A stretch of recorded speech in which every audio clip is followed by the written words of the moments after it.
Good morning, good evening, good afternoon, and remember, Context is Everything Media Network founder and CEO John Michael is reading a self-help book. This is Dissolving the Ego and Realizing the Self. It is a compilation of tidbits about dissolving the ego and realizing the self. We're here nearing the conclusion of this book in the Realizing the Self portion in the final chapter, which will be read over 3 days. Chapter 11, Enlightenment.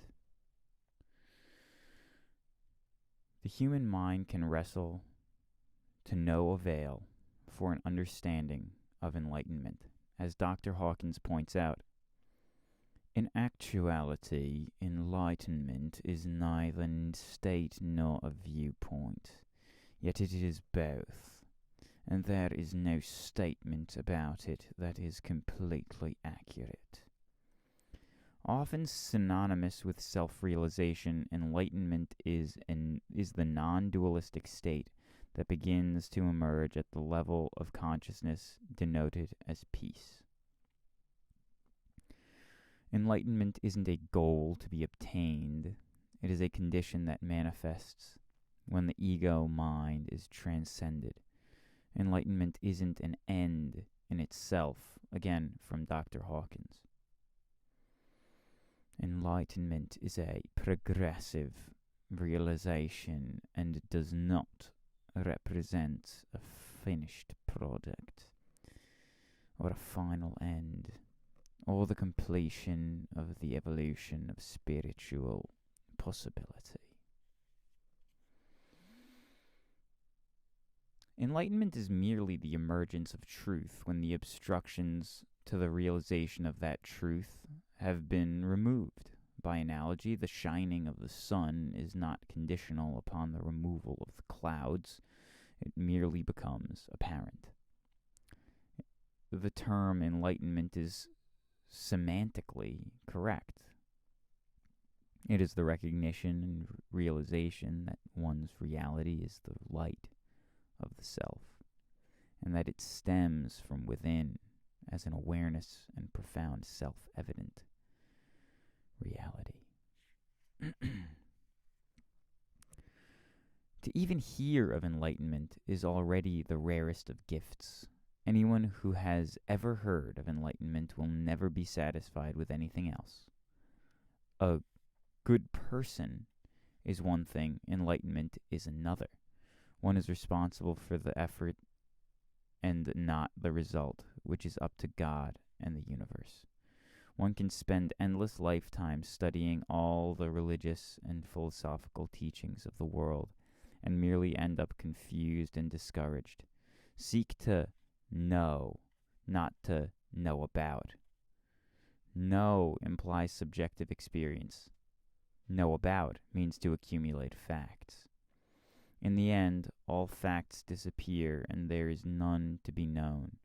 If one realizes that one's own self is the all of everything that is, has been, or ever could be, what is left that one needs to know? Completeness is, by its very nature, total and finished.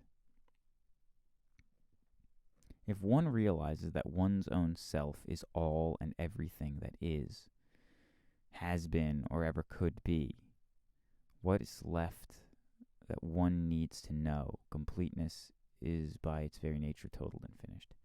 So that sounds very selfish, but I know that it's not in the sense of what is actually being said. It is not knowing your little tendency. It's not like knowing, oh, my favorite food is this. My favorite sensation is sour. I like sours. That's part of just yourself, but knowing the self is more about the deep underlying motivations, and once you understand motivations of yourself, like really root down motivations, and as you get to understand them, then you get to even transcend the necessity for those motivations to be your moving factor. But yeah, I'm not really sure what I'm saying. I do have a sense that this is a deeper knowledge, not a superficial knowing of the self. This is a deep root down knowledge of the self that is all and everything. And I do get the sense that that is correct. But not being an enlightened soul, I can't say from experience. Maybe I've had little wafts of it, of like moments of inspiration that feel like, oh, this is right. I should probably continue to do whatever I can in my life to bring me closer to this truth that I feel now. But I've not resided within that for any more than a moment at a time. But I believe that that's the purpose of reading this book and practicing what is being told, which is at some level Buddhist, Hindu, Christian, Judeo-Christian, whatever. All religions that make any sense, and I'm sure most of them do. They have a spiritual element that's about understanding the self, not yourself necessarily, the self, I think is what they're saying. The current of human consciousness that we all share. That which I am is allness. To realize that one already is and always has been, all that is leaves nothing to be added. The way to sudden enlightenment is through strict adherence to spiritual awareness specifics of consciousness, so that the personality, ego, is transcended rather than perfected. In reality, time is merely an illusion and an appearance. No time is really wasted once one has chosen the spiritual goal. Actually, it makes no difference in the end whether enlightenment takes 1,000 lifetimes or one. In the end, it is all the same. To understand the nature of consciousness makes enlightenment possible. This essentially entails the realization of the difference between duality and non-duality, as well as how to transcend the realm of duality. The essence of man includes the potentiality for enlightenment. Readiness implies that one has evolved through the lower levels of consciousness, so spiritual inspiration now becomes the spark that ignites the quest. From the viewpoint of consciousness, the enlightenment, the reign of fear does not cease until the desire for existence itself is surrendered to God. In the silence that ensues comes a great realization that one's existence has always been due to the presence of the self, which has attracted from the universe whatever is necessary for survival. When one stops identifying with either the body or the mind, the function continues autonomously, but merely without identification as myself. The sense of authorship disappears. Ongoing survival is autonomous, and continuance is the expression of consciousness in its allness. With the Holy Spirit, in its alliance with the Holy Spirit, Ongoing survival is autonomous, and continuance is an expression of consciousness in its alliance with the Holy Spirit. And the Holy Spirit, I tend to think of in terms of the word spirit. When you hear the word spirit, spire is a root of the word spirit. Spire is breath.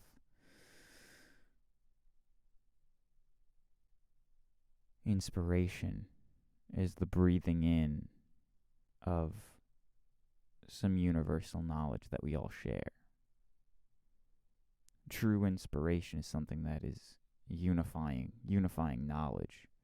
If you're talking in terms of something simple like music, how come there's songs that you hear that sound like you've heard them, that they've existed, but they're new? Maybe they're plagiarized, but also maybe they're truly inspired.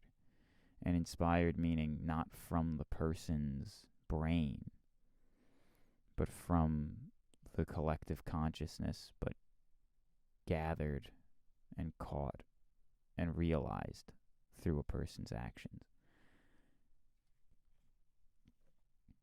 Question: is there no escape from the ego and its karma? Answer: enlightenment is the only total escape, and spiritual endeavor helps to loosen its hold. Salvation requires purification of the ego. Enlightenment requires its total dissolution. The goal of enlightenment is more demanding and radical.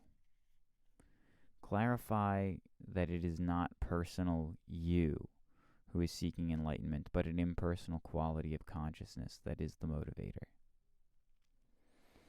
Question: can you summarize the critical element of the evolution of consciousness to the state of enlightenment? This is a question for Dr. Hawkins, and I have a question for you. Can you please subscribe if you've made it this far? That's my question. If you can, thank you. If you can't, that's all right. Can you summarize the critical element of the evolution of consciousness to the state of enlightenment? Please subscribe. Answer: note that the ego habitually takes a personality. In the naive person, it is usually unspoken or unconscious. Positionality then automatically creates a duality of seeming opposition. At this point, the mind is creating the world of perception, which is like a lens that distorts, enlarges, or diminishes meaning and significance. This perception is the product of belief system and presumptions, and thus becomes a distracting filter. Therefore, essence cannot be perceived from a dualistic personality. Input is run through the software programs that simultaneously edit the incoming programs. Reality is consequently obscured and hidden behind a perceptual screen. Therefore, the self lives in a perceived edited translation of information. The processing creates an extremely small time delay, estimated at 1/10,000th of a second. This editing function of perception simultaneously interprets meaning, in which the intellect is especially the memory play significant roles. There is no separation of the allness of creation, so it is impossible for the created to be separate from the creator. Enlightenment is therefore the revelation of the self when the illusion of reality of the separate self is removed. The seeking of enlightenment is very major commitment, and is, in fact, the most difficult of all human pursuits. Enlightenment as the primary goal of one's life occurs in only 1 in 10 million people. The oneness of self-identity is the substrate of the phenomenon known as revelation or realization. Enlightenment is the finalized state that ensues, and it is unconditional, total, and complete. Let's leave on the sentiment that Dr. Hawkins leaves us with here in this first section of the final chapter. Enlightenment as a primary goal of one's life only occurs in 1 in 10 million people. What is enlightenment if it's that rare? That would mean that there's like 40 enlightened people in the United States. Weird. If you've made it this far, please subscribe. My name is John Michael at the Context is Everything Media Network, and I hope that God blesses your day and that you have a good day. Bye-bye.